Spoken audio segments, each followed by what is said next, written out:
असा सावकाराचा कॅरेक्टर आहे. चित्रपट पाहिल्यानंतर तुम्हाला आवडेलच, बघेलच. चित्रपट खूप छान झाला आहे. या चित्रपटाची स्टोरी म्हणजे समाजामध्ये काही प्रथा असतात, काही रूढी असतात, काही परंपरा असतात.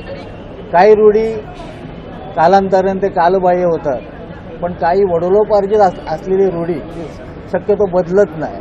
पण त्या रूढीचा काही कुटुंबावर खूप विचित्र परिणाम होतो, त्यांना त्या रूढीचा खूप त्रास होतो.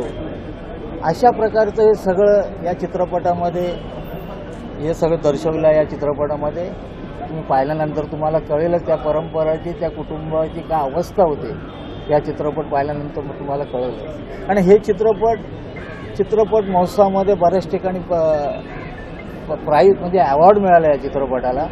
म्हणून मला असं वाटतं, मी कळकळीची विनंती करतो की हे चित्रपट तुम्ही थिएटरला येऊन नक्कीच बघा, तुम्हाला नक्कीच आवडेल. या चित्रपटाचे डिरेक्टर आहेत प्रणय तेलन, कथासुद्धा त्यांचीच आहे. त्यांनी खूप छान टेकिंग केलेलं आहे या चित्रपटाचं. जेव्हा कॅमेरामन आणि डिरेक्टर हे जेव्हा संगनमताने जेव्हा शॉट घेतात, त्यावेळी कुठलाही प्रोजेक्ट असो तो नक्कीच चांगला होतो. हे चित्रपट पाहिल्यानंतर तुम्हाला कळेलच. तुम्ही आवर्जून हे चित्रपट बघा, अशी माझी कळकळीची विनंती. सर, अनेक नाटक चित्रपट चालू आहेत, 3 नाटक चालू आहेत, त्यात आणि पिक्चर हा येतोय वगैरे, कसा भूमिका न्याय देऊ शकला या इंडियन? माझे आता 3 नाटकं चालू आहेत. एक सैरे सही गेली 22 वर्ष चालू आहे. अस्तित्व नावाचं एक नाटक चालू आहे. मोरूची मावशी चालू आहे. या सगळ्या चित्रपटामधून सुद्धा ही फिल्म करताना मला एक म्हणजे खूप वेगळा अनुभव आला.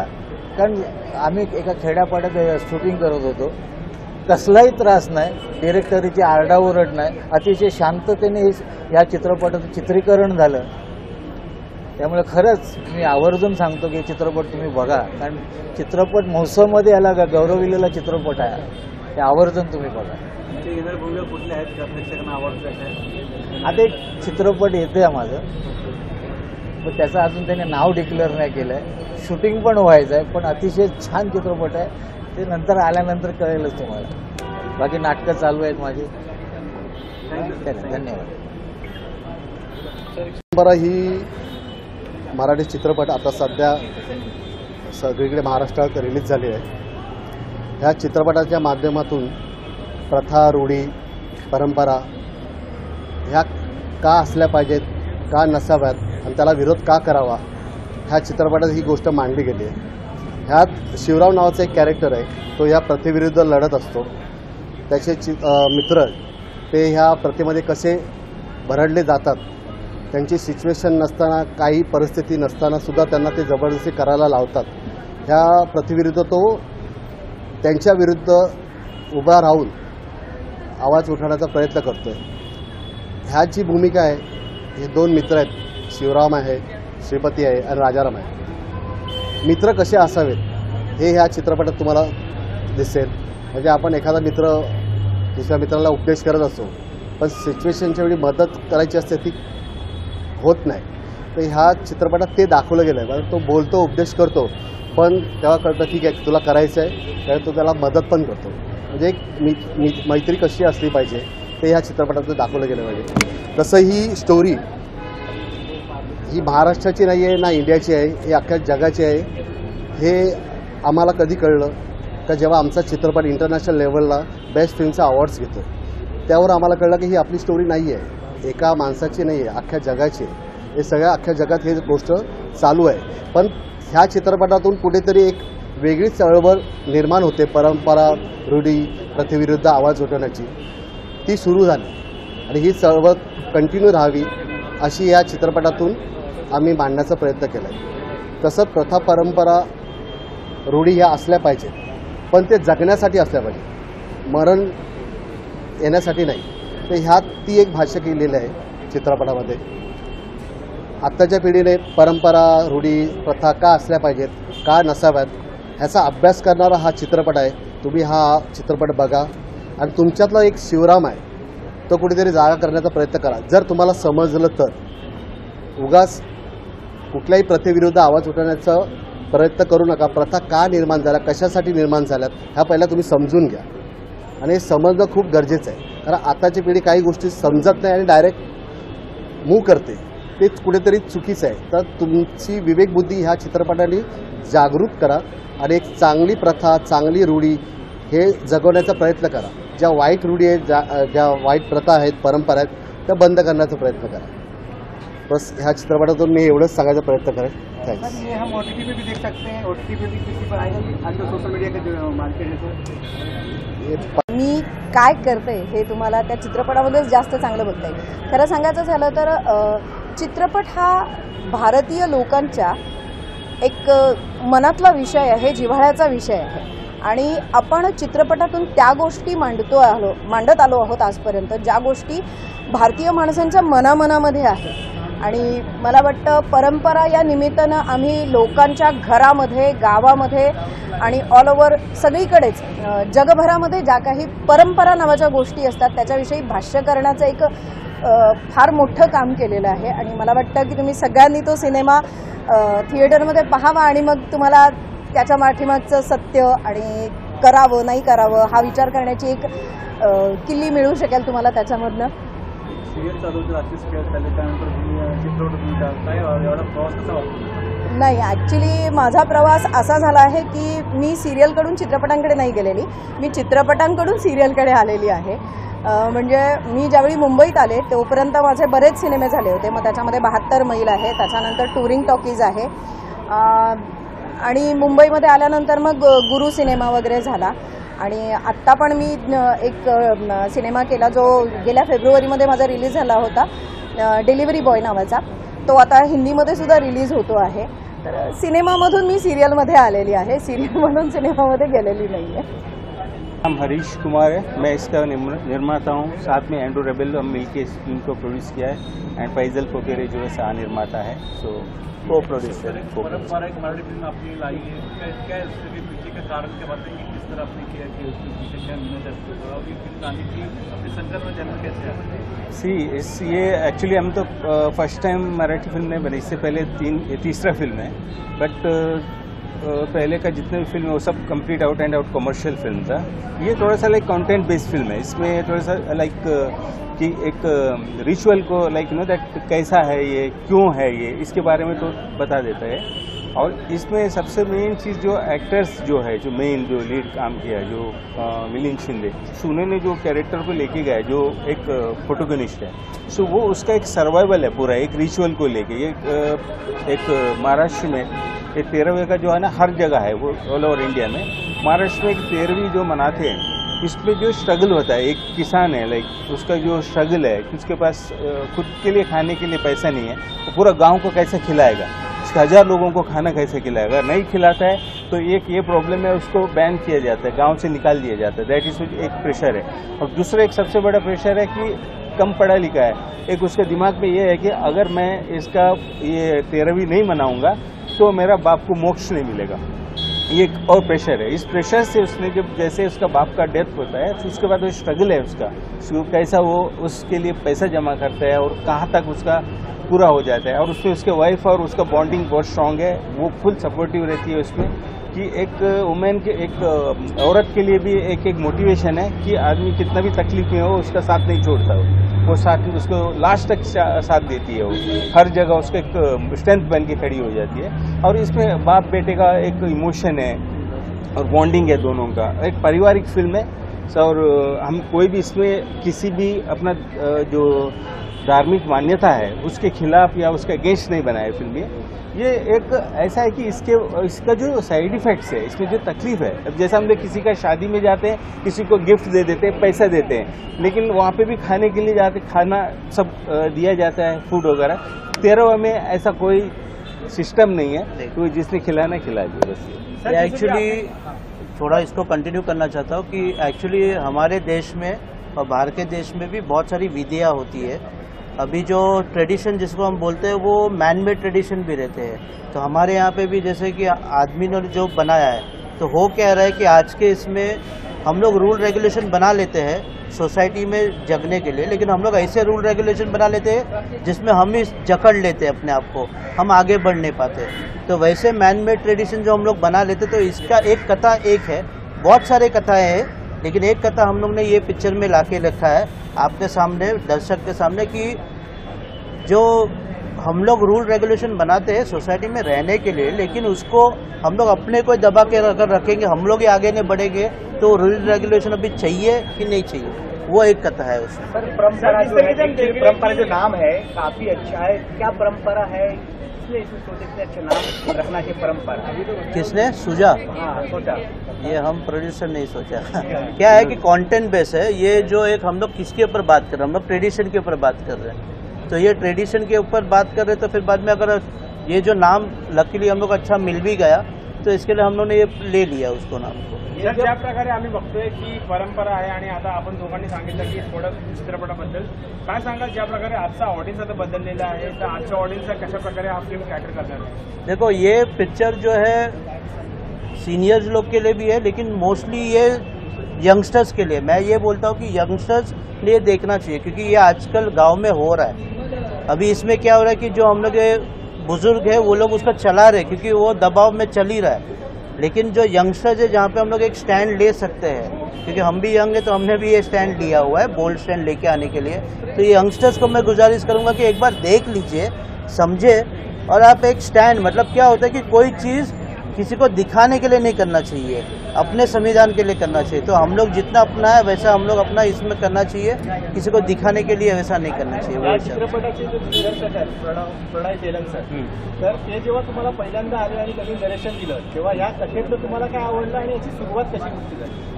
हम लोग एक्चुअली फैशनेट फिल्म मेकर्स है, लाइक कुछ भी मतलब कमर्शियल बना के कुछ भी सब्जेक्ट आ गया बस फिल्म बना के रिलीज करना, ऐसा नहीं है। कुछ समाज के लिए कुछ ना कुछ इसके लिए मैसेज मिलना चाहिए और कंटेंट होना चाहिए लोगों के लिए। आज के टाइम पे जब से OTT का ये जो रिवोल्यूशन चलने लगा, अनटिल अनलेस कंटेंट स्ट्रांग नहीं है, कितना भी बड़ा स्टार रहेगा तो फिल्म नहीं चलती है। तो इसके लिए फर्स्ट ऑफ ऑल इसने जब प्रणय तेलंग जो डायरेक्टर राइटर है इसका, उन्होंने सब्जेक्ट सुना है, कहीं ना कहीं हमें पोटेंशियल लगा। उसके बाद आर्टिस्ट लोग का नाम भी है जिसको बात कर रखी थी, जिससे साइन करना था हमें, वो सारे एक्टर्स जैसा मिलिंद शिंदे है वो NST पास आउट है, प्लस FTA का है, और बाकी भी जितने भी एक्टर है, एक वो बच्चा है वो नेशनल अवार्ड विनर है। तो इस वजह से उस सब्जेक्ट को हम पसंद कर लिए। और आखिरी में एक सवाल कि आप प्रेक्षकों के लिए क्या संदेश देंगे? वही संदेश है कि हम लोग ने अपने आप को जकड़ के रखा हुआ है, हम लोग दिखावे की दुनिया में आ गए, वैसा मत करो, खुश रहो। हम लोग जो अपने को, अपने फैमिली को खुश लगता है वो हम लोग करो, और आगे हम लोग सबको लेके चलो। ये जो सब्जेक्ट है आप मराठी में लाना चाहते हो, जैसे हिंदी में आप कर सकते हैं, लेकिन डायरेक्टर जो ये इसमें एक्चुअली मराठी एक फिल्म मराठी का जो सब्जेक्ट के हिसाब से या मराठी में हमेशा कंटेंट बेस्ड फिल्म ज़्यादा चलती है। मराठी का आप जो भी फिल्म देखोगे उसमें कहीं ना कहीं एक मैसेज रहता है, या कोई रिचुअल को या कोई गांव का कोई एक प्रथा को लेके चलना है, वो फिल्म हमेशा चली है। तो इसके लिए पहले हमने मराठी का सोचा, अगर इसके बाद अच्छा रेस्पॉन्स मिले डेफिनेटली इसको ऑल ओवर इंडियन पैन इंडिया लेवल पे इसको रीमेक करने का प्लान है। असायचा हा एक मोठा क्वेश्चन मार्क आहे, आणि ज्या सिच्युएशनमध्ये मला जी गाणी मिळालीत तसं मी पूर्णपणे त्याला 100% देण्याचा प्रयत्न केला आहे। तुम्ही बघा आणि नंतर नक्कीच तुम्ही सांगा मला कसं वाटलं ते। एनीवन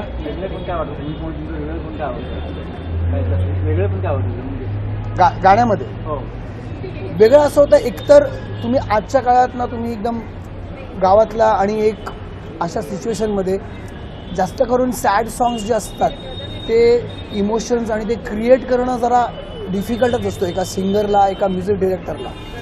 आणि मी स्वतःच ते डिरेक्ट केल्यामुळे कुठे ना कुठेतरी मला असं वाटलं की मी दुसऱ्या सिंगर्सचे ऑप्शन पण बघितले, पण प्रोड्युसर ह्या लोकांची अशी मत होते की नाही आनंद तूच गायचं, आणि मी ट्राय केलं आहे की जितकं सुंदर होऊ शकतं तितकं सुंदर।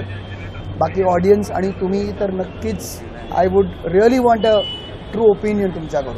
सर गाण्याच्या 2 ओळी ऐकायला आवडतात। एक हॅपी सॉंगच गातो, कारण तो फाळ रुतलं रुतलं ग मन गुंतल गुंतल ग, फाळ रुतलं रुतलं ग हो मन गुंतल गुंतल ग। आवडलं? आमचा परंपरा नावाचा सिनेमा आता थोड्याच वेळात तुमच्या सगळ्यांसमोर येणार आहे। परंपरा या सिनेमाची निर्मिती हरीश आणि अँड्र्यू यांनी केलेली आहे। प्रणय निशाकांत तेलंग या सिनेमाचे दिग्दर्शक आहेत. या सिनेमात मीना जामकर, प्रशांत नेमन आणि मी सुद्धा या सिनेमात आहे. तर आज या सिनेमाचा पहिला प्रीमियर आपण ज्याला म्हणतो तो आहे. आणि आज 12-13 वर्षाची जी सगळ्यांची मेहनत आहे, सगळ्या टेक्निशियनची मेहनत आहे, सगळ्या सेटिंग लाईटवाल्यांची जी मेहनत आहे, त्या सगळ्यांसाठी आज असा दिवस आहे की जे आपण जे केलं आहे, आपण सगळ्यांनी जी मेहनत घेतली ती आज सगळ्यांना आपलं पडद्यावर दिसलं. त्यासाठीचं म्हणून आजचं योजना आहे. आणि तुम्ही सगळे एवढ्या मोठ्या संख्येने आलात त्याबद्दल तुमचं स्वागत. या सिनेमाची एकूण जी भूमिका आहे सिनेमा करण्यामागची, की माणसाला बऱ्याच वेळा आयुष्यात निर्णय घेता येत नाही, ठरवता येत नाही की नक्की आपण कुठल्या बाजूला उभं राहायचं, कुठली बाजू घ्यायची, कुठल्या बाजूने उभं राहायचं, कुठल्या बाजूचं समर्थन करायचं, कुठल्या बाजूचा विरोध करायचा, ते त्या माणसाला कळत नाही. अशा एका माणसाची गोष्ट आहे. आणि त्याला मग मित्र परिवार आहे. काही मित्र सांगतात की ही चांगली बाजू आहे, काही मित्र सांगतात की ही चुकीची बाजू आहे. आणि त्या सगळ्या डायलॉगमध्ये फसलेला एक श्रीपती नावाचा भूमिका आहे, पात्र जे आहे ते मी करतो. आणि शिवराम नावाचं ते पात्र आहे की जे या सिनेमातलं अतिशय पुरोगामी नवतेची वाट धरणारं पात्र आहे. असं शिवराम नावाचं पात्र माझे स्नेही जवळचे मित्र प्रशांत नेमन यांनी केलेलं आहे. तर ही तुमच्या माणसाच्या असण्या नसण्याची गोष्ट आहे. निर्णय घेता येत नाही किंवा निर्णय घेता येतो या सगळ्यांची गोष्ट आहे. पण सगळ्यात महत्त्वाचं की माणसाला कणा नसला की माणसाला काहीच करता येत नाही. पाठीतली स्पाईन नसली की काही करता येत नाही. आणि मला वाटतं की एखाद्या माणसामध्ये, माणसाच्या पिढीमध्ये, माणसामध्ये ती स्पाईन यावी, तो पाठीचा कणा यावा, यासाठीचा हा सिनेमा आहे. आणि प्रत्येकाने हा सिनेमा पाहून घरी जाताना सगळ्यांना असं वाटलं पाहिजे की मी कुठल्या बाजूचा, मी काय बाजू घेतली पाहिजे, मी कुठल्या बाजूचं समर्थन केलं पाहिजे. तर त्या सगळ्या गोष्टींचा हा सिनेमा आहे. तर अनेक नाटकातून चित्रपटातून निगेटिव्ह भूमिका आतापर्यंत निभावल्यात, आता ही वेगळी भूमिका तुमची वाटायला लागली. कसं आहे तुम्हाला, म्हणजे प्रेक्षक पाहताना कसं एंगल पाहते वगैरे? नाही, आपण कलावंत म्हणून स्वतःला नेहमी ट्राय करत असतो की कुठं कधी खलनायक, कधी पॉझिटिव्ह रोल आपण करत असतो. पण कलावंत म्हणून आपण ही बाजू ती बाजू दोन्ही बाजू आपल्या एक्सप्लोर करत असतो. त्याच्यामुळे कुठलीच एकच इमेज, एकच एक गोष्ट आपल्या आयुष्यात नसते. कलावंत म्हणून आपण नेहमी ट्राय करत असतो की चांगली वाईट बाजू, चांगल्या वाईट भूमिका, चांगल्या वाईट भूमिका म्हणजे पॉझिटिव्ह निगेटिव्ह भूमिका, यातली ही एक पॉझिटिव्ह. मला वाटतं की माझी सुरुवात अतिशय पॉझिटिव्ह रोलने झाली होती. नॉट ओनली मिसेस राऊत नावाचा सिनेमाला, त्याच्यामध्ये मी सरकारी वकील होतो. त्यामुळे पण नंतर तांबडे बाबा आले आणि मग सगळं बदलून गेलं, तुम्हालाही माहिती. ते चित्रपट अनेक आंतरराष्ट्रीय पुरस्कार मिळाले, त्याविषयी काय सांगाल? पुरस्कार मिळणं म्हणजे सगळ्या टीमच्या पाठीवर एक कौतुकाची थाप असते. आणि कौतुकाची थाप ही फार महत्त्वाची. मला वाटतं की मी पण माझ्या गावी जेव्हा लोक कौतुकाची थाप पाठीवर मारायचे की छान काम करतोय, ती कौतुकाची थाप मारून इथपर्यंत घेऊन आली. म्हणजे एखाद्या कलावंताचा सिनेमा प्लाझाला लागणं त्यासाठी फार मोठी गोष्ट असते. म्हणजे आपण ज्याला पंढरी म्हणतो, जशी आपली पंढरपूर आहे, तुळजाभवानी आहे, जशी दीक्षाभूमी आहे, या सगळ्यांसाठी आपण म्हणतो की ही ती पंढरी असते. तर तेव्हा आपला सिनेमा तिथं लागावा असं वाटतं. आणि आम्हा सगळ्यांचा सिनेमा आधी इथं लागला, एक मोठी आनंदाची गोष्ट असते. तुम्ही हिंदी आणि मराठी दोन्ही चित्रपट सृष्टीत तुम्ही काम करता, वेब सिरीज हिंदीमध्ये तुमचं चांगलं झालेलं आहे. तर या दोन्ही इंडस्ट्रीमध्ये काम करताना फरक काय झाला? ही आपली आहे ती थोडी मोठी आहे, व्यापक आहे. इथला व्यवहार मोठा आहे. पण इथल्या विषयांचं वैविध्य जे आहे ते सगळीकडे नाही. कारण म्हणजे आता हिंदी सिनेमासुद्धा आता विषयाच्या वैविध्याकडे यायला लागलेला आहे. आणि मला वाटतं की सगळे मिळून आपण माणसांचे सिनेमे सांगायचा प्रयत्न करतो. म्हणजे फार पूर्वी हिरोंचे सिनेमे यायचे, हिरोंचं लाईफ असायचं, सगळे हिरो हिरो हिरो, मग एक हिरो येणार, मग विलनला मारल्यानंतर विजय होणार, निघून जाणार. पण काही पराभूत माणसाच्या पण काही गोष्टी असतात की नाही, माणसं हरतात पण नाही कधी कधी. त्या हरणाऱ्या माणसाची गोष्ट, त्या हरण्यातून जिंकणाऱ्या माणसाची गोष्ट आपण म्हणत असतो. सर, हल्ली एक विषय झाले की भाषांची काही कोणतं बाउंड्रीज राहिली नाही, कोणतं हे राहिले नाही. तर ज्या प्रकारे आता भाषांमध्ये, म्हणजे आता ज्या प्रकारे तुम्ही हिंदीचा उल्लेख केला, तर हिंदी किंवा कोणतीही भाषा जे स्पेशली इंडियामध्ये होतात, तर आता कोणतेही कोलॅबोरेशन कोणत्याही भाषेत आपण काम करू शकतो, कुठेही आपण हे करू शकतो. तर त्याची काय आता बाउंड्री राहिलेली नाही. तर याच्याबद्दल हे जे आता नॅशनल लेवलचं कोलॅबोरेशन तुम्हाला कसं आढळून येतं, आणि एक अभिनेते म्हणजे सिरीज अभिनेते असून कसं तुम्ही याच्याकडे बघता? पूर्वी सिनेमा फक्त भाषेतनं बोललं जायचं किंवा ही हिंदी आहे, ही उर्दू आहे, ही पंजाबी. पण आता सिनेमाचे विषय असे आलेत की ते सर्व विषय सगळ्या समजतात ते. आणि फिल्म मेकर सुद्धा, दिग्दर्शक सुद्धा तो सिनेमा असा मांडतात की तो भाषा जरी नाही कळली तरी व्हिज्युअलमधनं, टेकिंगमधनं सगळ्यांना कळलं पाहिजे. असं ते नवीन. या सिनेमात जे तुमचे सहकलाकार आहेत, वीणा जामकर, या बाबू बँडबाजा या सिनेमात देखील तुमच्यासोबत नाही, त्या दुसऱ्या. मग या वीणा जामकर मॅडमसोबत काम करण्याचा अनुभव अतिशय उत्तम. म्हणजे मला वाटतं आजच्या घडीला तर उत्तम अभिनेत्रींची संख्या काढली 10-12 तर त्याच्यामध्ये त्यांचं नाव आहे. संदेश काय द्यायला पिक्चरमध्ये संदेश काय द्यायला निर्णय घेता यायला हवा, निर्णय घेता यायला हवा माझ्या की बऱ्याच वेळा लेचपेचं म्हणून जमत नाही. अलीकडच्या काळामध्ये ठरवायला पाहिजे की आपण कुठल्या बाजूला उभं राहायचं, आपली बाजू नेमकी काय, तर निर्णय घेता यायला हवा. नाही पाळली तर त्यांना गावकऱ्याचा त्रास होऊ शकतो आणि प्रथा पाळायची असेल त्याला बायकोचा विरोध आहे. ह्या मानसिक द्वंद्वामध्ये त्याचा जो काही जर्नी आहे तो आपण परंपरामध्ये मांडण्याचा प्रयत्न केला आहे. या कथेमध्ये तुम्ही अभ्यास केला होता की आपण ही कथा अशा रीतीने मांडायची किंवा काही ग्रामीण लोकांचा तुम्ही अभ्यास केला होता की अशा रीतीने आपण करावी? आमचे एक नातेवाईक होते, डॉक्टर होते, ते त्यांचा दवाखाना होता पोर्तुगीज चर्चला. तिथे येणारे जे वर्कर्स होते ते दादरमध्ये जे काही शॉपिंग सेंटरमध्ये जे काही कामगार आहेत ते त्यांच्याकडे उपचारासाठी यायचे. डॉक्टर त्यांना म्हणायचे की तुम्ही स्वतःवरती उपचार करा जेणेकरून तुम्ही लवकर बरे व्हाल. पण ते कामगारांचं म्हणणं असं होतं की मी आमच्या स्वतःवरती पैसा खर्च करू शकत नाही, कारण आम्ही हा जो काही पैसा कमवतो तो आमच्या आईवडिलांसाठी असतो, कारण ते आईवडील मेल्यानंतर त्यांना आमच्या गावाला सोनं दान करावं लागतं. याच्यातनं मला ती कथा सुचत गेली आणि जेव्हा त्याचा अभ्यास केला तेव्हा असं कळलं की प्रत्येक गावागणित ह्या प्रथा आहेत, प्रत्येक समाजागणित काही प्रथा आहेत, काही रूढी आहेत आणि त्याप्रमाणे आपण ही प्रथा तेराव्याचं जेवण करताना सपोज आपण ते गाव जेवण द्यायचा प्रयत्न केला तर तो किती त्रासदायक ठरू शकतो. आणि तसं करताना जेव्हा समाजातील लोक तुमच्यावर ते बंधन करतात, तुमच्यावरती जबरदस्ती करतात की तुम्हाला गाव जेवण द्यायलाच पाहिजे. समाजामध्ये आपण प्रथा किंवा रूढी स्वतःच्या आनंदासाठी करत असतो. काही सण आपण आपल्याला आनंद वाटावा म्हणून करत असतो, पण कोणाच्या तरी स्वार्थापोटी जेव्हा तो सण तुमच्यावरती लादतात किंवा ती प्रथा तुमच्यावरती लादतात, जेव्हा त्याचा जो तुम्हाला त्रास होतो त्याचा हा प्रवास आपण ह्या परंपरा चित्रपटात मांडण्याचा प्रयत्न केलेला आहे. सर, ज्या प्रकारे पोस्टरमध्ये बघितलं की बऱ्याच फिल्म फेस्टिवलमध्ये आपली फिल्म नॉमिनेट झाली आहे आणि चांगले पुरस्कार वगैरे भेटले असं दिसून येत आहे, तर जे ॲस्पायरिंग डायरेक्टर्स आहेत त्या लोकांना तुमची ॲडवाईस काय लागते?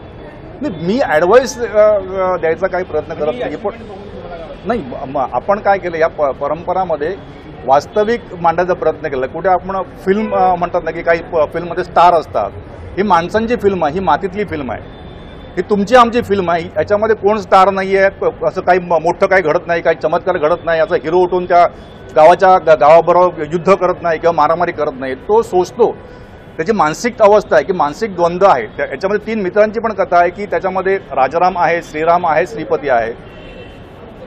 राजारामवरती प्रसंग आलेला आहे, त्याचे आई वडील गेल्यानंतर त्यांनी तेराव्याचं जेवण केलं, नंतर त्याची परिस्थिती नसताना त्यांनी ते टाळलं, त्याच्यामुळे गावकऱ्यांनी त्याला वाईट टाकलेलं आहे. पण आता श्रीपतीचे वडील गेल्यानंतर श्रीपतीवरती तो प्रसंग आलेला आहे की आता काय करायला पाहिजे. तेराव्याचं जेवण करायचं असेल तर त्याला बायकोचा विरोध आहे. तिचं असं म्हणणं आहे की शेतीवाडी विकून आपल्याला कर्ज काढून काही सण साजरे करायचे नाही आहेत, जे काही आपली ऐपत आहे त्याप्रमाणे आपण सण साजरे करूयात. पण तसं करण्यासाठी त्याकडे पैसा नाही आहे. पैसा उभा करायचा असेल त्याला शेतीवाडी किंवा गुरंढोरं त्याला विकावं लागणार आहेत. ती विकायची की नाही विकायची हा त्याचा मानसिक द्वंद्व चाललेला आहे. शिवरामचा ह्या प्रथेला पूर्णपणे विरोध आहे. तो काय म्हणतात, शिवरामचं असं म्हणणं आहे की तुमची जेवढी ऐपत आहे, तुम्हाला जेवढं शक्य आहे तेवढं तुम्ही करा, कर्ज काढून सण साजरे करू नका.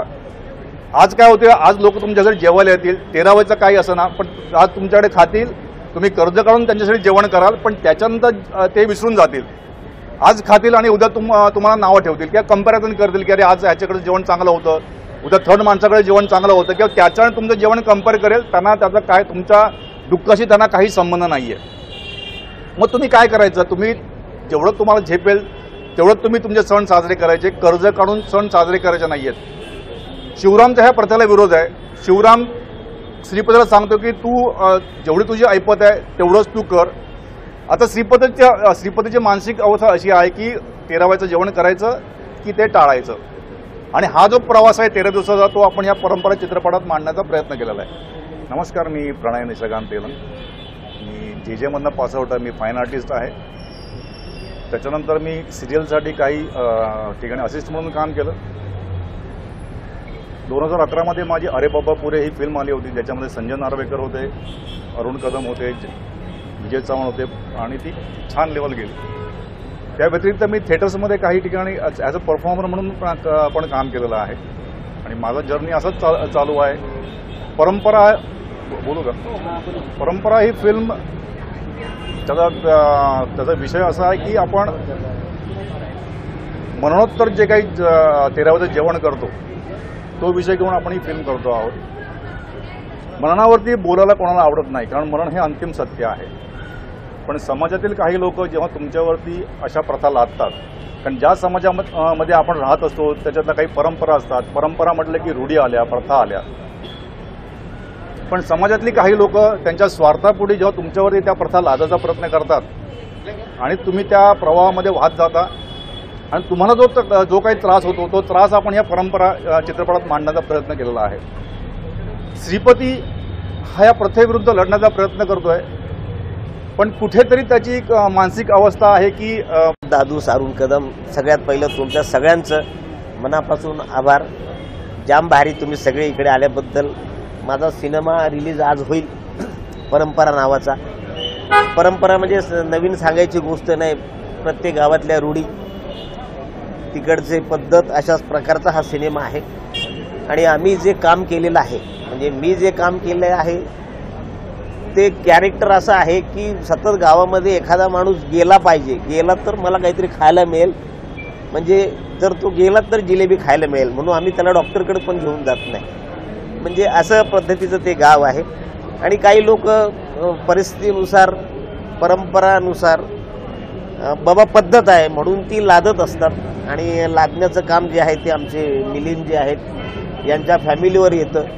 तर आम्ही म्हणतो की नाही नाही बाबा, ही परंपरा तुम्हाला करायला पाहिजे, ही पद्धत तुम्हाला वागली पाहिजे, गावात राहायचं असेल तर हे करायला पाहिजे. अशा पद्धतीचा सिनेमा आहे, तुम्ही सगळ्यांनी बघा. जवळजवळ एक 10 वर्षानंतर सिनेमा रिलीज होतोय. आणि महत्त्वाची गोष्ट म्हणजे या सिनेमा इंटरनॅशनल त्याला अवॉर्ड मिळालेला आहे, बेस्ट फिल्म म्हणून त्याला अवॉर्ड मिळालेला आहे.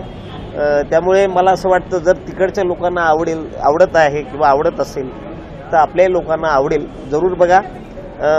आता तुम्ही मला काही सांगायची गरज नाही, आपला सिनेमा आता रिलीज होतोय तर तुम्ही प्रत्येकाने चित्रपटगृहातच जाऊन बघा, म्हणजे कसं प्रोड्युसर नव्याने दुसरा सिनेमा करायला तयार होईल, त्याची ताकद वाढेल. तुम्ही आहात म्हणून आम्ही आहोत. So thank you. सर, विरुद्ध भूमिका याच्यात नाहीये, वेगळी भूमिका आहे, काय भूमिका अभ्यास करावा लागला? हा, म्हणजे थोडंसं ब्लॅक ह्युमर त्याच्यामध्ये, की म्हणजे असं कॉमेडी प्रॉपर नाही आहे, पण त्याच्यातून थोडंसं म्हणजे बाबा एखादा माणूस गेला किंवा आता कार्याचा दिवस ठरला तर आम्ही एक रिॲक्शन देतो जेवायची, तर अशा प्रकारचं ते कॅरेक्टर आहे, हलकं फुलकं कॅरेक्टर आहे. तुम्हाला आवडेल, कारण तुम्ही आत्तापर्यंत माझे खूप अनेक सिनेमे पाहिलेत, माझ्या जाहिराती पाहिल्यात. माझं कॅरेक्टर हास्य जत्रातलं तर तुम्ही तर वेड्यासारखे तुम्ही बघतात. आणि आत्ता एक नवीनसुद्धा एक सिरियल सुरू झालेली आहे, त्याच्यात आमची एक फॅमिली आलेली आहे, लिंबू लेमन लेले. आणि खूप तुम्ही आमच्यावर प्रेम करताय, असंच प्रेम करत राहा. सगळ्यात महत्त्वाची गोष्ट म्हणजे हा सिनेमा आजपासून रिलीज होतो. तुम्ही सगळ्यांनी तुमच्या मित्राबरोबर, मैत्रिणीबरोबर, गर्लफ्रेंडबरोबर, बायकोला तर घेऊन जायचं, कारण तिला परंपरा कळलीच पाहिजे. आणि जर का ह्यांचं लग्न झालं नसेल तर त्या गर्लफ्रेंडला घेऊन जा, म्हणजे भविष्यात ही परंपरा असते अशा पद्धतीचं तिला कळेल. So thank you. नमस्कार, मी कला दिग्दर्शक दीपक विषय. परंपरा या मूवीसाठी आम्ही सगळे एकत्र आलो होतो. प्रणय सर आणि आम्ही त्यावेळेस खूप स्ट्रगल करून काम केलं होतं. आणि हे ॲक्च्युली सगळं मूवी आम्ही एका रिअल लोकेशनवर शूट केलं आहे. जसं मुंबईमध्ये आपण सगळ्या गोष्टी अवेलेबल होतात, तसं तिकडे काही गोष्टी अवेलेबल होत नव्हत्या. आणि ते खूप सारे चॅलेंजेस त्यावेळेस आले होते. आणि त्या चॅलेंजेस आम्ही बस या मूवीमध्ये दाखवण्याचा प्रयत्न केला आहे. प्रत्येक फ्रेम आम्ही सजवण्याचा प्रयत्न केला होता त्यावेळेस. बस एवढंच सांगेन. आणि रूढी आणि परंपरा या विषयावर हा एक चित्रपट आहे, ज्या काही आपल्याला जेवढ्या रूढी आणि परंपरा आपल्या म्हणजे